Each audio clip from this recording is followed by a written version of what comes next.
12 marks मतलब 12 marks आप लोगों के बोर्ड एग्जाम में 2025 के बहुत इजी तरीके से कवर कर देने वाले हैं। डिमांड एनालिसिस को हम डील करने वाले हैं और चार्ट आपके लिए रेडी बॉस। आप पीछे देखिए, मैं आपको स्क्रीन पे चार्ट दिखा रहा हूं और ये रहा अपना चार्ट। पूरी तरीके से मास्टर चार्ट रेडी है। जिस तरीके से आपको 3B में कॉन्फिडेंस आया, उसी तरीके से चैप्टर नंबर 3A में आपका कॉन्फिडेंस बढ़ जाएगा। चलो फटाफट से जो बच्चे अभी जुड़े हैं क्विकली लाइक कर दे, तो एक काम अपना खत्म हो, फिर हम लोग बढ़ेंगे आगे की तरफ। और दोस्तों, पहले मैं आपको बता दूं कि चैप्टर नंबर 2 में बहुत बच्चे टेंशन लेके बैठते हैं, लेकिन 2024 का पेपर देखिए। इस चैप्टर के पहले मैं आपको 2 मिनट सिर्फ बात करूंगा कि पेपर कैसे, क्या सवाल आ रहे हैं, फिर हम लोग जाएंगे पढ़ने पे, ताकि आप लोग पूरी तरीके से फोकस से पढ़ पाओ। है ना? लाइव है बेटा तो ये मत रखिए, क्योंकि अब देखो आपको समझे इसलिए तो लाइव आ रहा हूं, बाकी बहुत सारे लेक्चर्स इंपॉर्टेंट दे चुका हूं। ये पीडीएफ कहां पे मिलेगा सर, वो बता देता हूं, क्योंकि बच्चे एंड में वापस सेम सवाल पूछते रहते हैं। बेटा आप लोगों को ये पीडीएफ मिल जाएगा हमारे ऐप पे, ठीक है? आपके ऐप पे अमोल कासा एकेसी है। वापस बताता हूं, जो बच्चे न्यू है वहां पे जाइए, ऐप डाउनलोड कीजिए। जैसे आप डाउनलोड करोगे, एंड्रॉइड यूजर के लिए तो सिंपल है, प्ले स्टोर पे अमोल कासा एकेसी सर्च करना है। लेकिन जो बच्चे आईओएस यूजर है, आईफोन यूजर है, वो लोगों को पहले रजिस्ट्रेशन करना पड़ता है वेबसाइट पे। ठीक है? आप लोग हमारे 7020 वाला जो नंबर है, जो स्क्रीन पे अभी आपको दिख रहा है, वहां पे आप कांटेक्ट कर सकते हो। ठीक है? Just a minute. ठीक है? और आप लोगों को सारे ही कंटेंट मिल जाएगा। नॉर्मल मतलब जैसे आईफ़ोन क्या बोलते हैं अपने एंड्रॉइड वालों के लिए सेम तरीके से। तो उतना टेंशन मत रखें, नहीं तो ऑफ़िस के नंबर पे फ़ोन कीजिए आईफ़ोन वालों के, कैसे करना है, वो बता देंगे। रही बात, वहाँ पे जब ऐप डाउनलोड करोगे तो फ्री लेक्चर में जाइए आप, वहाँ पे आपको ये चार्ट लेक्चर के साथ मिल जाएँगे, तो आपका काम सिंपल हो जाएगा करके। तो ये वाला सवाल का जवाब मैंने दे दिया है। अपने सारे दोस्तों तक सबसे पहले वीडियो भेज दीजिए और ये क्वेश्चन आप देखिए। मैं आपको बताता हूँ कि किस तरीके से, पहले एनालिसिस समझ लीजिए। ये देखिए, पहले पेपर देखिए 2024 का। एक्चुअली चैप्टर 3A नहीं तो 3B से एक्सपेक्टेड होता है कि क्वेश्चन 6 में 8 मार्क्स का सवाल है। इस बार आप देख सकते हो कि कोई भी चैप्टर 3A से सवाल नहीं आया। ये वाला था और 3B था। और चैप्टर 3 का वेटेज कितना है बेटा? 12 मार्क्स, 12 मार्क्स का वेटेज है। जब 12 मार्क्स का वेटेज है तो फिर कहां पे पूछा जाएगा? सर ये वाली चीज मैं आपको बताता हूं। उन्होंने क्या किया बेटा, टेबल बेस में एक सवाल पूछा। ये देखो, ये वाला क्वेश्चन है, observe the given diagram and answer the following. अब आप लोगों को पीछे जो टेबल दिख रहा है, अब देखो दिखेगा, ये जो टेबल है यहां पे, ये डिमांड को शिफ्ट हुआ है ऊपर की तरफ राइट साइड को, ये डिमांड को शिफ्ट हुआ है लेफ्ट साइड को, और इसमें आपको 4 सवाल पूछे गए थे। अब ये चारों सवाल के जवाब कहां से मिलेंगे पता है? हमारे चार्ट में ये देखो, ये वाला हमने वेरिएशन और चेंज इन डिमांड बना के रखा हुआ है। यहां से आप लोगों को 4 मार्क्स का सवाल तो पूछा ही पूछा जाता है 2022 के एग्जाम में। पहले सुन लो, चार्ट पढ़ रहे हो, पूरा टेक्स्ट बुक एक साथ लाके दिया है, बट सर किस तरीके से पढ़ना है, और मैं क्यों पेपर को लेके बता रहा हूं, ताकि आप लोग उतना ज्यादा कॉन्सेंट्रेट रहो, आपको वैल्यू एडिशन मिले। ऐसा नहीं कि बस शुरू कर दिया पढ़ाना, भाई क्या पढ़ रहे पता नहीं, क्यों पढ़ रहे पता नहीं, पहले समझो तो सही क्यों करना है। तो यहां पे जब आओगे, आप में से कोई बच्चा कहेगा कि सर अब मूड नहीं बन रहा है, जान दो, छोड़ देते हैं। ठीक है? तो ये जब मैं आऊंगा रिवीजन करने, बेटा ध्यान से समझना। आप में से कितने बच्चों को ये पता है कि ये वाला एक सवाल 2022 के एग्जाम में 8 मार्क्स के लिए आके गया था? चलो वो भी मैं आपको दिखा दूं, लेकिन उससे पहले 2024 में देखो 4 मार्क्स ये हो गए। ठीक है? उसके बाद 4 मार्क्स का एक सवाल पूछा था। आप बिलीव नहीं करोगे बेटा, बहुत सिंपल सवाल था। Explain the any 4 types of demand. कोई भी 4 टाइप्स बता दीजिए। ये वाला सवाल हमने कहां पे कवर किया है? देखो, टाइप्स ऑफ डिमांड, 4 मार्क्स का, 2024 में आ गया है। सर 25 में नहीं आएगा क्या तुरंत? क्या पता भाई रिपीट कर दे, बहुत सिंपल सा सवाल है। तो हम लोग करेंगे, क्विकली आपको बता दूंगा, 4 5 ही टाइप से वो लर्न करवा देंगे, सिंपल हो जाएगा। ठीक है? तो अभी देखिए, 4 और 4 8 मार्क्स डन। 1 मार्क्स आपको पूछा गया था, यहां पे आइए, आइडेंटिफाई द कंसेप्ट में, आइडेंटिफाई द कंसेप्ट में पूछा गया था शायद से 1 मार्क्स। ठीक है? कहां पे गया, कहां पे गया, कहां पे गया? अ, अ,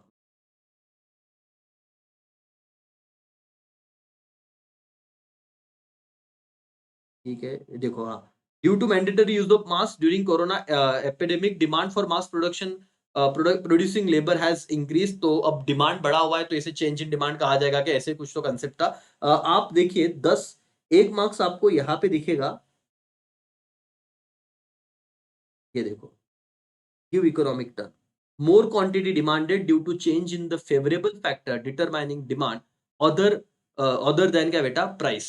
अब प्राइस छोड़ के आप देखो क्वांटिटी का डिमांड बढ़ रहा है। अब आप देखो ना, ये चेंज और वेरिएशन पे बहुत ज्यादा फोकस किया था 2024 में, बहुत ज्यादा। वो क्या कह रहे हैं कि आपका क्वांटिटी डिमांड बढ़ गया, पहले समझ लो, क्वेश्चन पेपर देखो फिर रिवीजन पे जाता है। इन the favourable factor determining demand other than price, की अदर फैक्टर्स का फेवरेबल चेंज हुआ तो आपका डिमांड बढ़ गया, उससे क्या कहेंगे, इंक्रीज इन डिमांड कहा जाएगा, बराबर कि नहीं बेटा। ये वाला वो भी छोड़ो, ये देखो find odd word, types of demand, direct demand, indirect demand, composite demand, market demand. भाई इसमें ऑड वर्ड क्या था बताओ तो। आप कहो कि सर मार्केट डिमांड, और आप देखो टाइप्स ऑफ डिमांड में एक 4 मार्क्स का सवाल भी पूछा था। जो बच्चे अगर इस पेपर को ध्यान से पढ़ता ना, तो उसे एनी 4 टाइप्स में से 3 तो ऊपर ही मिल जाते हैं। तो कभी कभी ना पेपर ध्यान से समझना भी बहुत जरूरी है। समझ में आ रहा है आपको, मतलब पढ़ना भी जरूरी है। ऊपर ऑब्जेक्टिव में ही दे दिया था यार, टाइप्स ऑफ डिमांड, तो 3 तो यही लिख लेते। तो पेपर को आप कॉम्प्लिकेटेड मत करो, पहले मैं ये दिखा रहा हूं ताकि आपका स्ट्रेस कम हो जाए। ठीक है, अब आइए यहाँ पे, ये 2024 का पेपर था रिसेंटली। 2022 में ना ये वाला सवाल पढ़िए बेटा। जब मैं रिवीजन स्टार्ट करूं उससे पहले प्लीज एक बार देखो, और पूरा फोकस से आप पूरा लेक्चर करना करके। ठीक है, अब देखो, explain the concept of variation and change in demand with the help of diagram. तो अब ये वाला पार्ट, ये वाला जो मैं बता रहा हूं, वेरिएशन और चेंज इन डिमांड, ये आपको 8 मार्क्स का सवाल आ गया था, कहां पे बोला, 2022 में, और ये डिफिकल्ट पेपर माना गया था।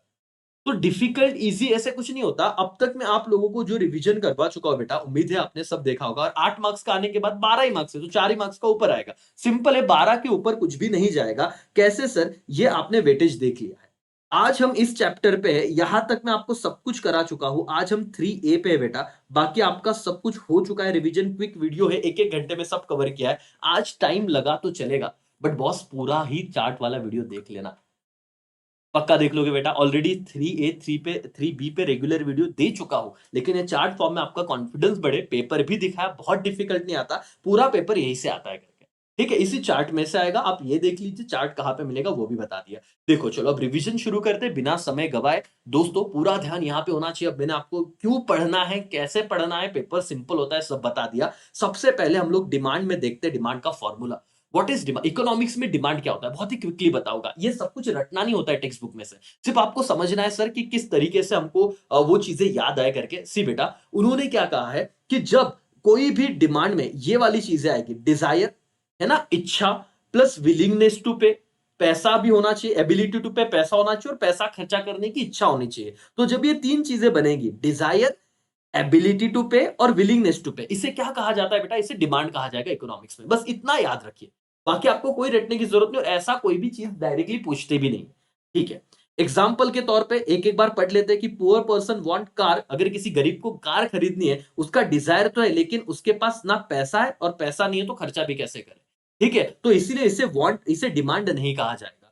और किसी रिच पर्सन को कार परचेस करनी, तो यस उसके पास डिजायर है, एबिलिटी है और विलिंगनेस है, खत्म, तो उसके लिए डिमांड उसे कहा जाएगा। तो बस भाई ये बात होता है, डिमांड है कि नहीं है, इस चार्ट पे से, इस पॉइंट पे से आपको टेक्स्ट बुक में समझना था। समझ लिया, आगे बढ़ेंगे। बस अंडरस्टैंडिंग बेस पे जाओ बेटा, क्योंकि मुझे पता है हम बहुत होशियार है, जो समझी हुई चीजें पेपर में वो लिखते आती है। ठीक है, तो डेफिनेशन भाई ये जो दिया था, बेन नेम, लर्न करना है बेटा, बिल्कुल लर्न नहीं करना है। Quantity bought at a price at per unit of time, तो पर्टिकुलर प्राइस दिया है, पर्टिकुलर टाइम दिया है। ठीक है, इतना इग्नोर करो, इसे कोई डेफिनेशन लर्न करने की जरूरत नहीं, मुझ पे भरोसा रखो करके। ठीक है, फीचर्स में ये छोटा सा सवाल आता है, ऐसे कभी पूछा नहीं जाता। ये आपके टेक्स्ट बुक में हर एक चीज कवर की गई, कुछ नहीं छोड़ा गया। आप देखोगे ना तो आपके टेक्स्ट बुक में मिलेगा फीचर्स ऑफ डिमांड। तो आप देखिए यार, डिमांड ये रिलेटिव कंसेप्ट है, और वो टाइम और प्राइस से रिलेटेड है। ये दो चीज याद रखना, डिमांड इज रिलेटेड कंसेप्ट, और ये लिंक है किसके साथ, हमेशा डिमांड, टाइम और प्राइस, इन दोनों के साथ ही लिया जाएगा उसका नाम। तो ठीक है, वन टाइम रीड कर लिया, खत्म। एक बार आप मॉड्यूल में से देख लेना बेटा। वैसे तो डिमांड शेड्यूल मुझे करवाना है, और जब मैं डिमांड शेड्यूल करवाता हूं तो इंडिविजुअल डिमांड शेड्यूल हमारा किस में कवर हो जाता है, लॉ ऑफ डिमांड में। लेकिन मैं पहले कुछ सिंपल इंपॉर्टेंट क्वेश्चन करवा के देता हूं, फिर इस पे आऊंगा। तो अब मैं आपको क्या करवाना चाहूंगा, टाइप्स ऑफ डिमांड, ये छोटा सा क्वेश्चन जो 2024 में आया था ना, उसको डन कर देते हैं चार्ट में से, सिंपल। और उसका मेमोरी टेक्निक भी मैंने वैसे लाइव रेगुलर सेशन में दिया था कुछ, तो CID करके। ठीक है, और मेरे हिसाब से मेरा सी या कुछ तो स्क्वायर था, मैं बताता हूं। डी से तो देखो, एक हो गया डायरेक्ट डिमांड, उसका एक्सप्लेनेशन लिखना है। सर कंटेंट पे मत जाओ, सर 10 पॉइंट लिखे क्या, इकोनॉमिक्स में प्योर क्वालिटी लगता है बेटा, वहां पे क्वांटिटी नहीं चाहिए, ओसी और एसपी जैसा, तो प्लीज ध्यान दीजिए। What do mean by direct demand, okay, demand for goods satisfying want directly, for example cloth and sugar. Human wants directly जहां पे सेटिस्फाई होता है, जहां पे मुझे कुछ प्रोसेसिंग नहीं करना पड़ता, खरीदा और यूज किया, उसे डायरेक्ट डिमांड कहते हैं। क्या कहते हैं बेटा? Direct demand. इतना एक्सप्लेनेशन आया, इनफ है। ठीक है, ये अभी 4 मार्क्स के लिए आ गया था, तो आप ये कह सकते हो कि डायरेक्ट क्वेश्चन नहीं आएगा, लेकिन ऑब्जेक्टिव में आ सकता है, तो प्लीज ध्यान दीजिएगा। नाउ, इनडायरेक्ट या डिराइव डिमांड मतलब क्या? आई से एक पॉइंट हो गया इनडायरेक्ट डिमांड। ठीक है, अपन ये डन भी कर लेंगे। What is indirect demand? Demand for goods use in production, जैसे फैक्टर्स ऑफ प्रोडक्शन की बात की जाती है।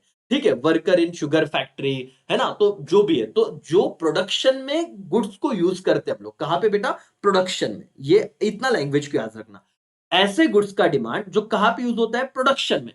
मतलब मैं चाय बना रहा हूं, लेकिन उसके लिए जो मेरे को गैस लग रहा है, या फिर वो जो तपेला लग रहा है, उसको क्या बोले, स्टील जो भी यार बर्तन लग रहा है, उसे मैं क्या कहूंगा बेटा? उसे इनडायरेक्ट डिमांड कहूंगा, क्योंकि उसके बिना तो चाय बन ही नहीं सकते। तो प्रोडक्शन में यूज होने वाली चीजों को हम क्या कहेंगे? Indirect demand. तो दो टाइप्स हो गए, एक डायरेक्ट, एक इनडायरेक्ट। फिर क्या था? कॉम्प्लीमेंट्री या जॉइंट डिमांड। क्या लिखोगे? आपको याद आ रहा है? ये रिकॉल करने के लिए लेक्चर ले रहा हूं। What do you mean by complementary या जॉइंट डिमांड? बताओ तो। अब तुम्हारा वही तो दिक्कत है, अंदर का कंटेंट याद नहीं आ रहा सर। तो बेटा समझो कैसे लिखना है। Goods demanded together for single need, इतना तो भी लैंग्वेज आपका बनना चाहिए। किसी एक वांट को, जैसे मेरा वांट है कि मुझे एक प्लेस से दूसरे प्लेस पे जाना है, ध्यान से सुनो, मुझे ए प्लेस से बी प्लेस पे जाना है, लेकिन उस वांट को सेटिस्फाई करने के लिए कार साथ में पेट्रोल दोनों चाहिए, कार एंड फ्यूल। तो क्या बेटा? Goods demanded together for single, क्या बेटा? नीड या आईएमपी, ये वर्ड आईएमपी होना चाहिए। तो कार्य, इसे कॉम्प्लीमेंट्री कह देंगे, डन। उसके बाद composite demand. What is composite demand? बताइए। बहुत बच्चे इसे नहीं एक्सप्लेन कर पाते। सर कंपोजिट डिमांड मतलब क्या? लर्न तो कर लेते, मेमोरी टेक्निक हो जाता है, बट ना एक्सप्लेनेशन में आएगा। सर क्विकली बताता हूं। Demand for goods with multiple uses. Electricity याद रखना, एक बटन दबा रहे हो सर, लाइट लग रहा है, फैन लग रहा है, तो एक कमोडिटी से जब मल्टीपल वांट सेटिस्फाई होती है, मैंने क्या बोला? सिंगल गुड्स से अगर आप मल्टीपल वांट सेटिस्फाई करोगे, उसे कंपोजिट डिमांड का कहलाया जाएगा। बच्चे कॉम्प्लीमेंट्री और कंपोजिट में क्या होते हैं? कंफ्यूज होते हैं। ठीक है, तो कोई तो आईएमपी दो यार, एसपी का ढूंढ लो, एसपी का भी आ जाएगा बेटा, यहाँ पे ध्यान दे। और मैं बोलता हूँ कमेंट सेक्शन में मत रहो, आगे आओ फटाफट। और कॉम्पिटेटिव डिमांड में क्या होता है? सब्स्टिट्यूट गुड्स का कॉम्पिट, ये ऑब्जेक्टिव कैसा है कि मैं बताऊंगा बेटा। क्या होता है? बहुत बार चाय एंड कॉफी,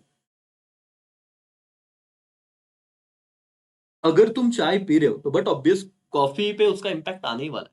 ये कंपटीशन की बात है, सब्स्टिट्यूट गुड्स है। तो सब्स्टिट्यूट गुड्स का डिमांड क्या कहा जाता है? कॉम्पिटिटिव डिमांड कहा जाता है। और आप एग्जांपल लिखे, खत्म। एक छोटे से सवाल के साथ मैं आज का लेक्चर की शुरुआत करता हूँ। टाइप्स ऑफ डिमांड, और क्योंकि पिछले एग्जाम में आ गया, आपको समझने के लिए आसान हो, तो ये वाला क्वेश्चन हम डन करते हैं सर। एग्री डिसएग्री बेटा, पहले तो ये देख ले, पूरा चैप्टर कर ले, बाकी सब तुमको अगर क्वेश्चन वाइज चाहिए, ऑलरेडी लेक्चर है, आप वो देखिए करके।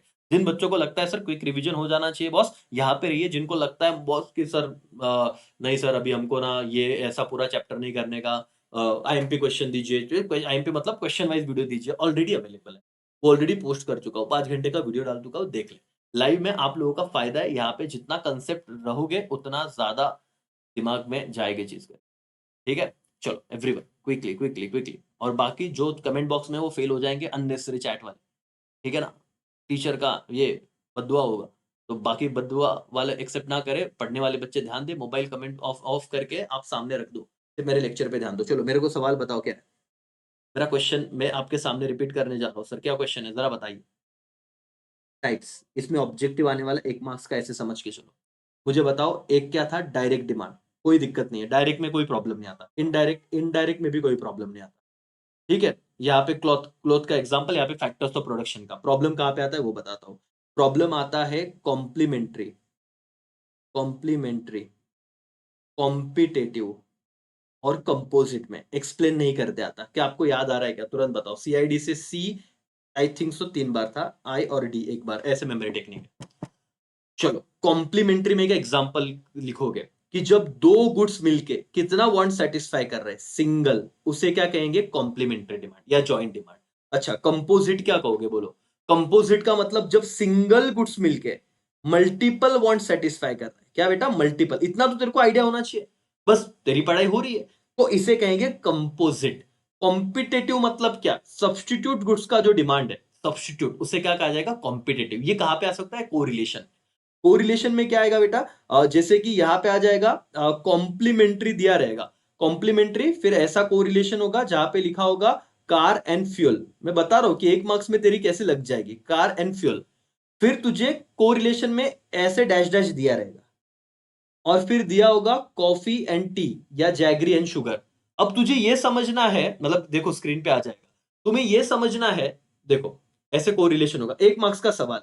तो कॉफी एंड जैगरी, अब तुझे यहां पे अगर ये कॉम्प्लीमेंट्री दिया है कार एंड पेट्रोल, तो coffee and jaggery substitute goods के लिए क्या होगा, तो लिखेगा कॉम्पिटेटिव डिमांड, बस कॉम्पिटेटिव डिमांड खत्म। तो 1 मार्क्स बन गया। तो इसलिए राजा इस लेक्चर को ध्यान से देखिए, आराम से बता रहा हूं, टाइप्स ऑफ डिमांड, कोई दिक्कत नहीं है।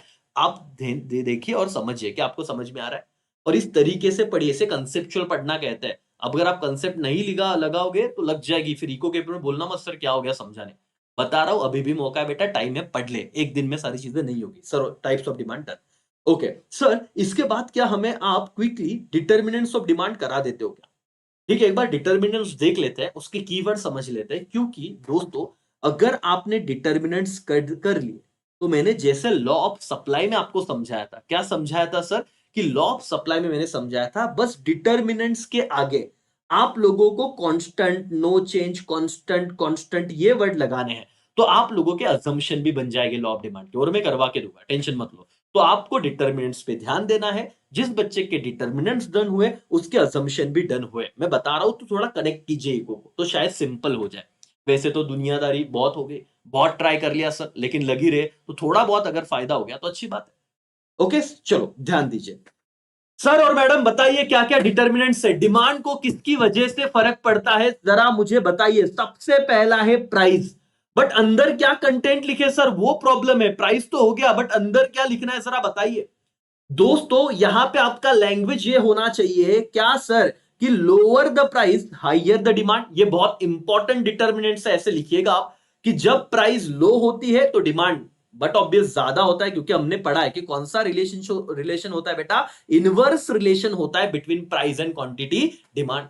और जब प्राइस मेरा क्या होता है हाई, तो लोअर द डिमांड। ये तुम्हारा लैंग्वेज का की पॉइंट आने चाहिए, और अंडरलाइन करना कि प्राइस ये बहुत इंपॉर्टेंट डिटर्मिनेंट्स है, क्योंकि और इनवर्स रिलेशनशिप है प्राइस और डिमांड में, जब प्राइस बढ़ेगा तो डिमांड कम होगा, और प्राइस कम हुआ तो डिमांड बढ़ेगा, सिंपल इनवर्स वाली बात कहनी है। लेकिन अब यहां से आगे बात चालू होती है, और मैं जहां पे इंपॉर्टेंट ऑब्जेक्टिव आएगा वो आईएमपी करूंगा। जैसे ये इंपॉर्टेंट है, ये आईएमपी है ऑब्जेक्टिव के पॉइंट ऑफ व्यू से, जो बच्चे जुड़े जरा ध्यान से देखना क्या होता है समझिए।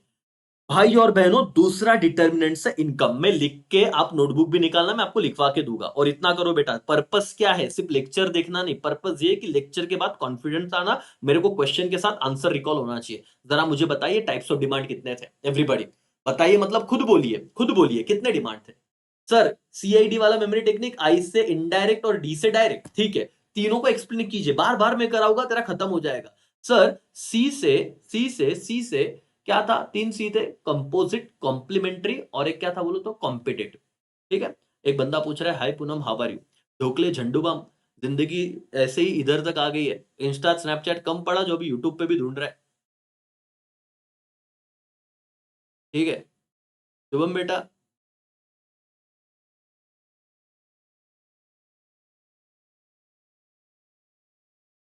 ठीक है, तो अभी एक चीज हम कर सकते हैं, जस्ट अ मिनट, एक एकदम इंपॉर्टेंट चीज कर सकते हैं हम लोग। आपको मैं बताता हूँ क्या कर सकते हैं, जो पढ़ने वाले बच्चे उनके लिए अपन क्या कर सकते हैं। अ, अगर हो गया तो बहुत अच्छी बात है। 1 मिनट देना, 1 मिनट देना, 1 मिनट देना। बाकी तुम लोग ये 2 पॉइंट पे रिवाइज करो, है ना, अगला अगला वाला पॉइंट पढ़ो।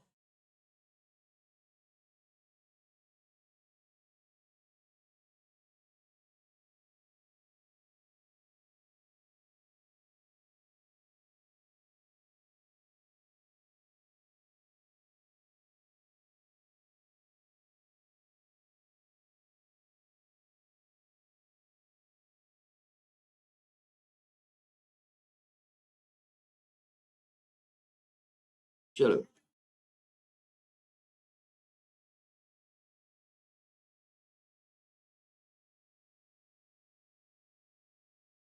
1 मिनट है बेटा, 1 मिनट, 1 मिनट दो।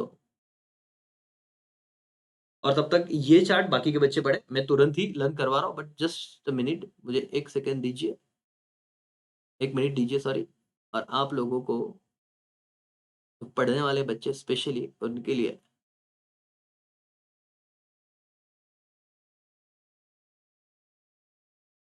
हाँ, एक अच्छा काम हो गया है। अब आप ना एक नंबर ठीक है, ठीक है। नहीं, कुछ बच्चे डिस्ट्रैक्ट चलो ध्यान दो, जो अभी पूछ रहे हैं उनके डाउट तो मैं पूछूंगा, बाकी को इग्नोर करो, यहाँ पे ध्यान दो, क्योंकि वो सभी के लिए बंद हो जाएगा, फिर बेचारे पढ़ने वाले बच्चों को भी लग जाएंगे, लेकिन नहीं ध्यान दो। तो दूसरा इनकम, ठीक है, अब मेरा ध्यान से पढ़ाने पे, तो आप प्लीज जो पढ़ने वाले बच्चे कमेंट से बाहर आए और यहाँ पे ध्यान दीजिएगा, चलो पे अटेंशन। तो दूसरा है इनकम। इनकम में क्या कीवर्ड लिखने बेटा? Higher income higher demand and lower income lower demand. अब समझो, बहुत बच्चों को ना यहाँ पे प्रॉब्लम ना, कीवर्ड्स कर लेंगे सर, बट अंदर क्या लिखना है ढूंढ लो, ये तो आना चाहिए। आप लोगों को एक क्लियरली लिखना है कि इनकम ये इंपॉर्टेंट डिटर्मिनेंट्स है, लेकिन ये लिखिए इनकम एंड डिमांड का क्या रिलेशनशिप है सर, जरा बताइए। बहुत बच्चे ना यहाँ पे मैंने कहा था, और ये कभी आप 3 साल के पेपर देखिए, 1 साल, ये जो मैं कहता हूं ना बेटा, इसलिए कह रहा हूं कि बोर्ड वाले बहुत सिंपल पेपर इको का नहीं बनाते, वो कंसेप्चुअल बनाते हैं, और जो ऐसे ऊपर ऊपर पढ़ने वाले बच्चे ना उनकी लग जाती है। वो पूछते हैं कि कौन सा रिलेशनशिप है इनकम और डिमांड में, तो आप कहना डायरेक्ट रिलेशनशिप, इनवर्स नहीं, क्या डायरेक्ट। फिर तुम बोलोगे इनवर्स क्या बोला था सर, बेटा लिख ले, प्राइस एंड डिमांड में, प्राइस और क्या बेटा डिमांड में कौन सा रिलेशनशिप है, इनवर्स। ये दोनों ही क्वेश्चन अच्छे से लिख ले। तो अंदर का एक्सप्लेनेशन भी सिंपल है। डायरेक्ट मतलब क्या, जब कंज्यूमर का इनकम बढ़ेगा तो डिमांड बढ़ाएगा, दिस इज डायरेक्ट। जब कंज्यूमर का इनकम कम हुआ तो डिमांड भी कम होगा, तो इसको डायरेक्ट रिलेशनशिप बोलते हैं। बताओ बेटा, इनकम और डिमांड का कौन सा रिलेशनशिप रहेगा, डायरेक्ट। 1 मार्क्स की बात है, डिटर्मिनेंट्स तो पढ़ ही रहे, वो लैंग्वेज तो हो ही रहा है, लेकिन साथ में ऑब्जेक्टिव्स भी करते जा, क्योंकि इको में 20 में से 20 बन गए ना बेटा, तो खत्म, तेरा टेंशन ही खत्म। 20 ये 16 मार्क्स का क्वेश्चन वो वाला डन, फिर बाकी 20 और 16 36 तो डन, 20 कॉलेज देगा 56, लेकिन आउट ऑफ लाना है तो इतना पढ़ना पड़ेगा। और प्राइस और डिमांड में क्या है बेटा, इनवर्स रिलेशनशिप है। चलो, दो डिटर्मिनेंट्स डन, दोनों का लैंग्वेज डन, आपको इतना तो भी लिखना है करके। चलो एवरीवन, यहां तक समझ में आया, यस और नो? यस करके चलो, अब दूसरे पॉइंट पे हम लोग जाते हैं, दूसरा पॉइंट समझते हैं कि सब्स्टिट्यूट गुड्स। ठीक है सर, मैं मेरी टेक्निक से लर्न किया, बट अंदर क्या लिखना है, cheaper substitute increase their demand, जैसे कि rise in sugar, rise in jaggery demand. तो चलो मैं यहाँ पे वापस आपको ये लिख के देता हूं बेटा, सब्स्टिट्यूट गुड्स जरा समझना, और ये मेरे को टाइम लगा ना चलेगा, बट यहाँ पे बच्चों को ना प्रॉपर समझना चाहिए, प्राइजेस ऑफ सब्स्टिट्यूट गुड्स में क्या लिखेंगे, और एक ऑब्जेक्टिव दे रहा है, ध्यान से समझना। तूने क्या बात कही बेटा, टी एंड कॉफी, मैं ऑलरेडी रेगुलर लेक्चर में बता चुका हूं। पहले चाय भी 10 रुपए की थी और कॉफी भी 10 रुपए की थी। एग्जाम्पल समझिएगा, क्विकली बताने की कोशिश कर रहा हूं। 100 लोग चाय पीते थे और 100 लोग क्या पीते थे बेटा, कॉफी। ये ब्लैक में लिखा हुआ है नंबर ऑफ पीपल। अचानक से मेरा कॉफी का प्राइस हो गया 30 रुपया। तो जैसे कॉफी का प्राइस 30 हुआ, तो लोग बोले यार अभी कॉफी परवड़ नहीं रहा है, अपन क्या करते, चाय ही पीते। तो कॉफी के प्राइस बढ़ने की वजह से चाय के पास ये बचे हुए 100 लोग आ गए, तो चाय का डिमांड बढ़ गया। तो मैं क्या कह रहा हूं, देखना, देखो ये 1 मार्क्स के लिए ऑब्जेक्टिव देखो, और तुम्हारी कैसे बैंड बच सकती है वो भी सुनो। मैं ऐसे लिख रहा हूं, in case of which goods, substitute goods. जो होशियार बच्चा है या जो चाहता है कि उसके मार्क्स कटना हो, लिख ले, in case of substitute goods what is the relation between price and demand. तो तुम्हारा आंसर क्या रहेगा पता है बेटा, आंसर रहेगा direct relationship. Why direct relationship, जब कॉफी का प्राइस बढ़ रहा है तो चाय का डिमांड बढ़ रहा है, और कॉफी और डिमांड कौन से गुड्स से, सब्स्टिट्यूट गुड्स से। जरा यहां पे आना, देखना, पहले लिख लेने तो स्क्रीनशॉट खींच ले। अगर ये 1 मार्क्स का ऑब्जेक्टिव आएगा ना, किधर मेहनत कर रहा हो बॉस, ऑब्जेक्टिव के लिए मेहनत कर रहा हो, प्रॉब्लम किधर होगा, ऑब्जेक्टिव में होगा। और इतना टेक्निकल में नहीं घुसा, कंसेप्चुअल नहीं घुसा, तो फिर तुझे प्रॉब्लम आता है, सर मैं पढ़ रहा हूं मेरे को ऑब्जेक्टिव नहीं समझ में आ रहा, प्रॉब्लम ये है, कैसे समझेगा भाई। नॉर्मल सिनारियो में प्राइस और डिमांड का क्या रिलेशनशिप है बेटा, नॉर्मल सिनारियो में इनवर्स, लेकिन in case of substitute goods बोला ना, और ये देते हैं, तो देख लेना पेपर, सब्स्टिट्यूट गुड्स बोला ना तो डायरेक्ट होगा। इतना समझा गया, यस, 1 मार्क्स डन। ठीक है, यस और नो, खत्म सब। चलो, लाइक्स का टारगेट 200 नहीं हो रहा है बेटा, जो रिकॉर्डेड देख रहे हो 1000 तक पहुंचाओ, लेकिन लाइव वालों 200 पहुंचाओ। ठीक है सर, और तीसरे पॉइंट में क्या लिखना है, आपने एसआई लैंग्वेज लिखा तो भी चलेगा, cheaper cheaper substitute increase their demand, कि जितना मेरा, ठीक है, प्राइस कम होगा तो मतलब, but obvious, rise in the sugar price, rise in the jaggery demand, ऐसे लिख दो। आप बोलना राइज इन द कॉफी का प्राइस, राइज इन द चाय का डिमांड। खत्म, डायरेक्ट रिलेशनशिप, इतना लिखा तो भी चलेगा, अंदर का कंटेंट डन। क्लियर बेटा, ठीक है। Complementary goods, price rise in one, demand fall in other. तो सिंपल है बॉस, अब ये भी लिख के देता हूं, तेरे को स्क्रीनशॉट खींचना है तो खींच। ये देखिए पहला पॉइंट है बेटा, इनकम और डिमांड का डायरेक्ट रिलेशनशिप है।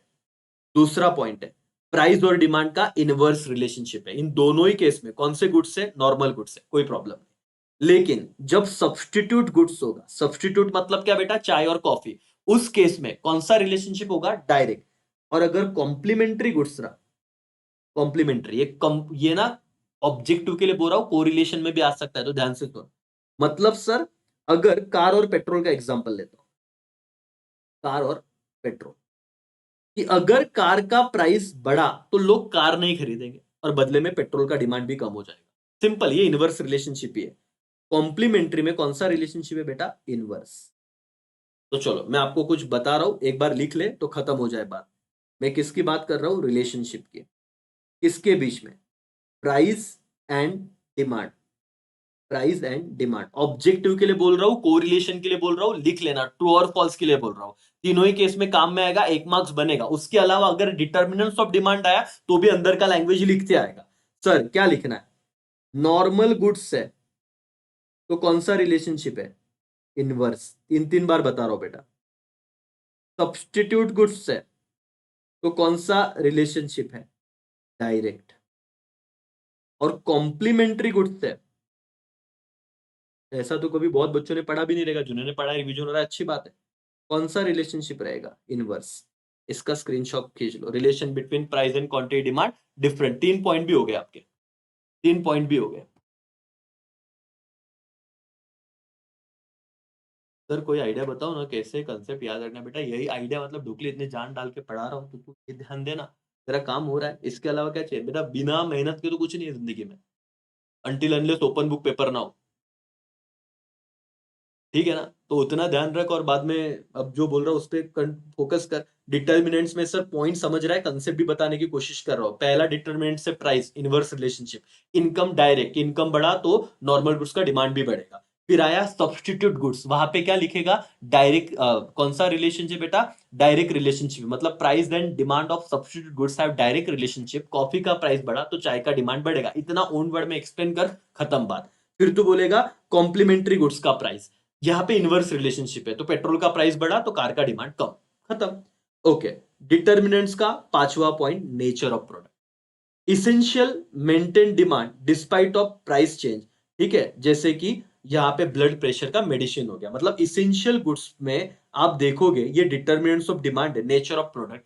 कि ब्लड प्रेशर की गोली है, वहां पे अगर उसका प्राइस कम होगा तो डिमांड बढ़ेगा भी नहीं, और प्राइस बहुत बढ़ गया तो डिमांड कम भी नहीं होगा। जिसको गोली की जरूरत है वो लेनी ही पड़ेगी, नहीं लिया तो मर जाएगा, ज्यादा लिया तो भी मर जाएगा। तो यहाँ पे इसेंशियल नेचर ऑफ प्रोडक्ट में जो इसेंशियल कमोडिटी है ना बेटा, उसमें बहुत ज्यादा डिमांड हलचल नहीं करता, वो इनइलास्टिक वाला याद रखो। पर इतना कोई दिक्कत नहीं, यहाँ पे ये वाला पॉइंट लिखना, ठीक है।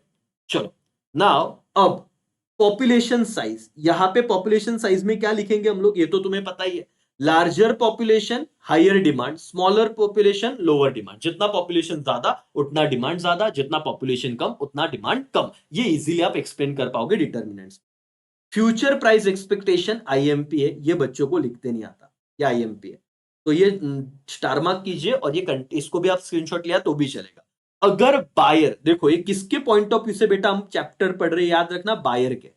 अगर बायर को लग रहा है कि भविष्य में प्राइस और गिरेंगे तो वो करंट डिमांड क्या करेगा, डिक्रीज। इसका एग्जांपल देता हूं, आज अगर कोई चीज मुझे 100 रुपए में मिल रही है, ठीक है, कल उसका प्राइस 90 हुआ तो प्राइस कम हुआ, तो डिमांड क्या होना चाहिए बेटा, बट ऑब्वियस बढ़ना चाहिए। लेकिन अगर इस भाई साहब को लगा कि परसों इसका प्राइस 50 रुपया होगा, तो फ्यूचर एक्सपेक्टेशन अगर ये है कि प्राइस गिरेगा, देखो डायरेक्ट रिलेशनशिप की बात हो रही है, लैंग्वेज बन जाएगा।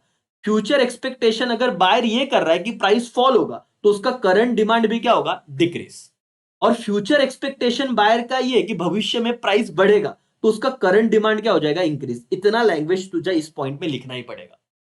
किसकी बात चल रही है, फ्यूचर एक्सपेक्टेशन का। क्या लिखना है, अगर बायर को लगेगा फ्यूचर एक्सपेक्टेशन प्राइस फॉल होगा, तो करंट डिमांड क्या हो जाएगा, डिक्रीज। और अगर बायर को लगा भविष्य में प्राइस बढ़ेगा, तो करंट डिमांड क्या हो जाएगा, इंक्रीज। इतना वर्ड तो भी आना चाहिए। तेरे इको का टेंशन खत्म, अंदर का जो लैंग्वेज जिन्हें दिक्कत आ रही है ना, उसको डन, मतलब इसको और सोचने की जरूरत नहीं है। फिर एडवर्टीजमेंट, सिंपल सी बात है, इफेक्टिव प्रमोशन बूस्ट डिमांड। अगर ज्यादा मार्केटिंग करोगे तो डेफिनेटली आपका डिमांड भी बढ़ेगा, तो डायरेक्ट रिलेशन है। इस तरीके से ये डिटरमाइन करता है, इफेक्ट डिमांड को अफेक्ट करती है ये सारी चीजें। फिर टेस्ट एंड फैशन, नया ट्रेंड आया तो डिमांड इंक्रीज होगा, आउटडेट हो गया तो डिमांड क्या होगा, डिक्रीज होगा। इस तरीके से आपको इस पॉइंट को एक्सप्लेन करना है, और इसे हम लोग डिटर्मिनेंट्स ऑफ डिमांड कहते हैं। टेस्ट एंड क्या बेटा, फैशन। देखो मेमोरी टेक्निक से भले आप कीवर्ड लर्न करो, बट अंदर लिखने के लिए आपको कंसेप्ट समझना पड़ेगा। क्या लिखे सर, टेस्ट और फैशन में नया ट्रेंड न्यू फैशन आया तो डेफिनेटली डिमांड इंक्रीज होगा, अगर वो आउटडेटेड हो गया तो डिक्रीज होगा। दैट्स व्हाई डिटरमाइन है, डिमांड को अफेक्ट करता है। फिर taxation policy, high tax reduce demand. क्यों भाई, टैक्स बढ़ेगा तो प्राइस बढ़ेगा, और कंज्यूमर के लिए प्राइस बढ़ना अच्छी बात नहीं है, तो डिमांड को कम कर, मतलब वो डिमांड रिड्यूस कर देगा। तो ये लिखना, हाई टैक्स का बेटा reduce demand and low tax increase demand, ये कीवर्ड ये तेरे आंसर में आना चाहिए। ठीक है, एंड अदर फैक्टर जैसे climate condition, technology, government, custom वगैरह वगैरह, ठीक है। तो पॉइंट क्या है राजा, पॉइंट ये था डिटर्मिनेंट्स ऑफ डिमांड, और मैंने इसलिए पढ़ाया, भले तेरे को पूरे 10 के 10 पॉइंट, 11 के 11 पॉइंट याद नहीं रहे चलेगा, बट ऑब्जेक्टिव के लिए ये समझना बहुत जरूरी है। समझ में आ रहा है बॉस, एवरीबॉडी, यस और नो? चलो ये पॉइंट समझा क्या, मुझे बताइए जरा।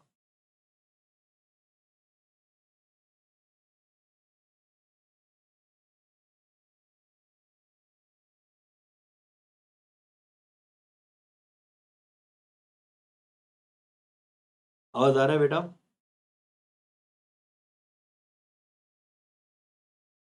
इश्यू सॉल्व हुआ देखो तो।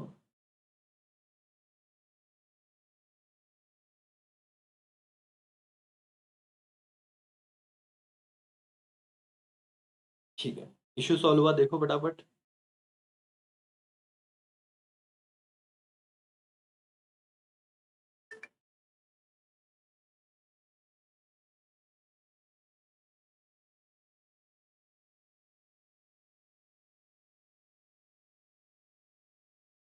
मेरे हिसाब से यहाँ पे इश्यू सॉल्व हो चुका है। तो देखिए दोस्तों, आज आपको कोई चांस नहीं बेटा, इसके बाद सीधा आपका एग्जाम है, तो प्लीज अब तक ध्यान नहीं दिया गया ठीक है, लेकिन अभी भी ध्यान नहीं दोगे तो फिर प्रॉब्लम है करके, ठीक है। तो चलो अब आगे बढ़ते हैं, उम्मीद है कि अभी तो क्या हो रहा है।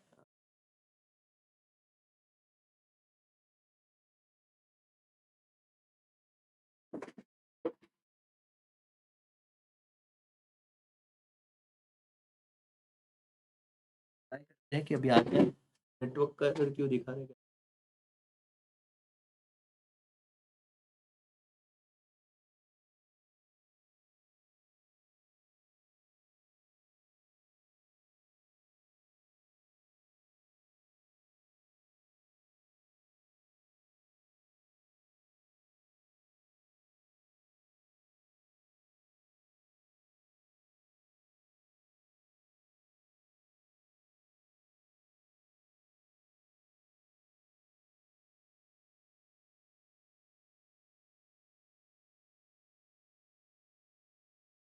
ओके,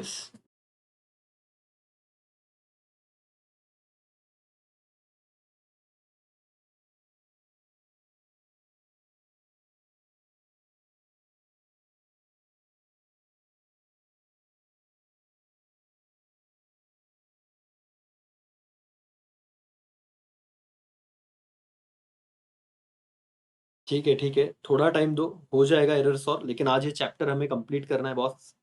ठीक है, कुछ भी हो जाए आज हमें इस चैप्टर को डन करना ही है। आप सब लोग साथ रहिए। Yes yes yes, I think so अभी प्रॉब्लम सॉल्व हो चुका है। भाई और बहनों, मैंने आप लोगों को डिटर्मिनेंट्स ऑफ डिमांड बताया, क्विकली रिवाइज कराता हूं कि प्राइस वाला पहला पॉइंट था, जहां पे अंदर कंटेंट लिखना है इनवर्स रिलेशनशिप वाला, प्राइस बढ़ेगा डिमांड कम होगा, प्राइस कम हुआ डिमांड बढ़ेगा। फिर दूसरा इनकम वाला, जहां पे हमें डायरेक्ट रिलेशनशिप पे बात करनी है, क्या सर, कि जब इनकम बढ़ेगा तो डिमांड बढ़ने वाली, और जब इनकम कम हुआ तो डिमांड कम होगी करके, ठीक है। फिर ये दो पॉइंट बहुत इंपॉर्टेंट है, सब्स्टिट्यूट गुड्स और कॉम्प्लीमेंट्री का, जो ऑलरेडी मैं एक्सप्लेन कर चुका हूं। सब्स्टिट्यूट गुड्स में प्राइस और डिमांड का डायरेक्ट रिलेशनशिप होता है, याद रखिएगा, और कॉम्प्लीमेंट्री में एज यूजुअल इनवर्स ही रहता है, एंड सो ऑन। बाकी सारे पॉइंट्स एक बार गो थ्रू करिएगा, क्विक रिवीजन वाला वीडियो है, तो आपका वो हो ही जाने वाला है, वो कोई दिक्कत नहीं, बाद में देखोगे। बार बार बोलूंगा तो वापस वो रेगुलर जैसा ही हो जाएगा, फिर दिक्कत होगी। चलो, लॉ ऑफ डिमांड। सबसे पहले क्या करें सर, जिस तरीके से मैंने लॉ ऑफ सप्लाई आपको लर्न करवा के दिया था, इसका इंट्रोडक्शन वाला स्टेटमेंट क्या है? The law of demand introduced by professor Alfred Marshall in his book principle of economics which was publish in the year of क्या बेटा 1890। यहाँ पे दो चीजें, सिर्फ तीसरा नाम लिख लीजिए, प्रिंसिपल ऑफ इकोनॉमिक, तुम्हारा इंट्रोडक्शन हो गया, दैट्स ऑल। क्या लिखोगे? The law of demand introduced by professor Alfred Marshall in his book principle of economics which was publish in the year of 1890। Simple सी बात है। क्या है भाई ये स्टेटमेंट? यहां पे हमें लिखना है हायर द डिमांड, मतलब higher the price lower the demand, लेकिन हम एक वर्ड यूज करते हैं अदर थिंग बीइंग कांस्टेंट, बाकी कोई भी डिटर्मिनेंट्स नहीं बदलेंगे। अगर प्राइस बढ़ी तो डिमांड कम होगा और प्राइस कम हुई तो डिमांड बढ़ेगा। दैट्स व्हाई ये इनवर्स रिलेशनशिप बताता है। दूसरी एक बात, मैंने लॉ ऑफ सप्लाई में तो ऑलरेडी आप लोगों को बताया था बेटा, लेकिन जब भी अगर हो सकता है इस बार आपको सवाल पूछ लिया जाए, explain the law of demand. हमेशा याद रखिए, जब आपको ऐसा सवाल पूछा जाता है तो आप लोगों को क्या किस तरीके से लिखना होता है। सबसे पहले आप लोग लिखते हो इंट्रोडक्शन, मैंडेटरी लिखना है भाई, वो तो सिर्फ इतना ही बोलेंगे लॉ ऑफ डिमांड। फिर वो आपको बताएंगे, आपको लिखना है स्टेटमेंट। फिर आप ओके ओके ओके ओके भाई और बहनों नेटवर्क का इशू हो रहा है ऐसे मुझे लग रहा है, बट एनीवेज आप लोग अभी तक कनेक्टेड हो। लेकिन याद रखो, लॉ ऑफ डिमांड आया बेटा, तो ये चार जो मैंने लिखे ना पिंक कलर में, जो भी है ये कंपलसरी, ये तो करना ही है। इसके अलावा अगर अजम्पशन बोला है तो अजम्पशन, एक्सेप्शन बोला है तो एक्सेप्शन, इतना लिखना है। समझ में आ रहा है एवरीबॉडी? यस और नो? ओके। इंट्रो सिंपल है। The law of demand introduced by professor Alfred Marshall in his book principle of economics which was publish in the year of 1890 1890। Statement क्या बोलता है बेटा? Other things remains constant, higher the price lower quantity demand and lower the price higher quantity demand, inverse relationship है। फिर हम बना जाएंगे schedule और ग्राफ पे। आओ यहाँ पे, ठीक है, शेड्यूल और ग्राफ पे। सिंपल सी बात है, ये मैं बता देता हूँ कि शेड्यूल ग्राफ कैसे है। आप एक तरफ बनाइएगा प्राइस, एक तरफ लिखिएगा क्वांटिटी डिमांड, ठीक है। हो सकता है मैं टेक्स्ट बुक की ही मतलब चीजें यूज करूं। यहाँ पे आप लोगों को प्राइस ऐसा रिड्यूस किया हुआ है, देख लेते हैं भाई, 10 8 6 4 2। तो जब प्राइस बेटा गिरेगा तो हमारा डिमांड क्या होने वाला है? बढ़ने वाला है। तो सिंपल 1 2 3 4 5 डिमांड इन केजी लिख देंगे हम लोग, ठीक है। ये हो गया शेड्यूल, बस इतना सा था सर। हाँ, इतना ही काम करना है आपको डिमांड शेड्यूल में। एक तरफ प्राइस ऑफ प्रोडक्ट लिखिए, दूसरी तरफ क्वांटिटी डिमांड लिखिए, लेकिन लिखते वक्त रिलेशनशिप को ध्यान में रखना बेटा। फिर ये शेड्यूल का क्या होता है? एक्सप्लेनेशन। एक्सप्लेनेशन क्या दोगे आप लोग? आप ये कहोगे कि जब प्राइस 10 रुपया था तो क्वांटिटी डिमांड 1 केजी था, लेकिन जब प्राइस 2 रुपया हुआ तो क्वांटिटी डिमांड कितना हो गया? 5 केजी। ये वाली बात। जब प्राइस 1 रुपया था तो डिमांड 1 केजी, जब प्राइस 2 रुपया हुआ तो डिमांड कितना हो गया? 5 केजी। तो इस पे से हम क्या कह सकते हैं? कौन सा रिलेशनशिप दिख रहा है बेटा यहाँ पे? यहाँ पे दिख रहा है प्राइस और डिमांड के बीच में इनवर्स रिलेशनशिप। कौन सा बेटा? इनवर्स। बस हो गया, इतना ही एक्सप्लेन करो। फिर ये हो गया शेड्यूल। फिर आप निकालोगे ग्राफ, और ग्राफ में वाई एक्सिस और एक्स एक्सिस प्रॉपर लिखना, ठीक है। ये वाई, ये एक्स है, मैं ऑलरेडी लॉ ऑफ सप्लाई बता चुका हूं। यहां पे क्या करोगे? वाई एक्सिस पे आप लिखोगे प्राइस, एक्स एक्सिस पे लिखोगे क्वांटिटी डिमांड। बस प्राइस लिख दीजिएगा जो आपने लिखा हुआ है करके, 2 4 6 8 10, और डिमांड 1 2 3 4 5, और यहाँ पे रैंडमली ऐसा कर्व निकालिए जो कौन सा स्लोप होगा बेटा? डाउनवर्ड स्लोप होगा। कौन सा स्लोप होगा? डाउनवर्ड स्लोप होगा। और एक्सप्लेनेशन में आपको क्या लिखना है? लिखना है कि एक्स एक्सिस पे आपको क्वांटिटी डिमांड दिया है, वाई एक्सिस पे आपको प्राइस दिया है। इधर नाम लिखना, डी डी डैश कौन सा कर्व है? डिमांड कर्व है, डिमांड कर्व है। और इसका कौन सा स्लोप है बेटा? Downward slope. इतने पॉइंट भी लिखा तो ये लॉ ऑफ डिमांड में आप लोगों का शेड्यूल और ग्राफ का काम डन। कोई दिक्कत नहीं है, कोई दिक्कत नहीं। सर इतना ही करें, इंडिविजुअल और मार्केट कभी डायरेक्टली पूछते नहीं, बोलो। वो दिया है मॉड्यूल टेक्स्ट बुक के शुरुआत में, ठीक है, लेकिन वहां उसका एक्चुअल काम लॉ ऑफ डिमांड में आता है।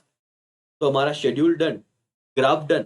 अब क्योंकि नेटवर्क का बहुत ज़्यादा फ्लक्चुएशन है, तो मॉर्निंग में जुड़ूँगा, मतलब मेरा तो ऐसे होता है कि 1 घंटे में पूरा चैप्टर करना है, लेकिन अभी ओसी में भी सेम चीज़ हुआ, तो इसमें भी हुआ, तो हम लोग ये जो चार्ट है, असम्पशन, एक्सेप्शन और चेंज और वेरिएशन, ये मॉर्निंग में करेंगे, तो 2 लेक्चर में आपका पूरा 1 चैप्टर डन हो जाएगा करके। तो अब लेक्चर की वजह से मुझे नहीं लगता, सेंस नहीं बन रहा है कि इसमें आगे जाऊँ मैं, क्योंकि बहुत ज़्यादा मुझे ही दिक्कत आ रहा है और बच्चों को भी प्रॉब्लम आएगा। तो इतना चार्ट आप अभी ये लेक्चर भी आ जाएगा, देन आफ्टर अपने एप्लीकेशन में भी ये चार्ट हो जाएगा अपलोड। एक बार देख लीजिएगा, मेरे रेगुलर लेक्चर भी वो भी देखिएगा और आपको इको में आउट ऑफ मार्क्स लाने से कोई नहीं रोक सकता बेटा, ऑलरेडी बच्चों के आए हुए हैं। तो बाकी लेक्चर मैं कल कंटिन्यू करूँगा। Thank you so much. आप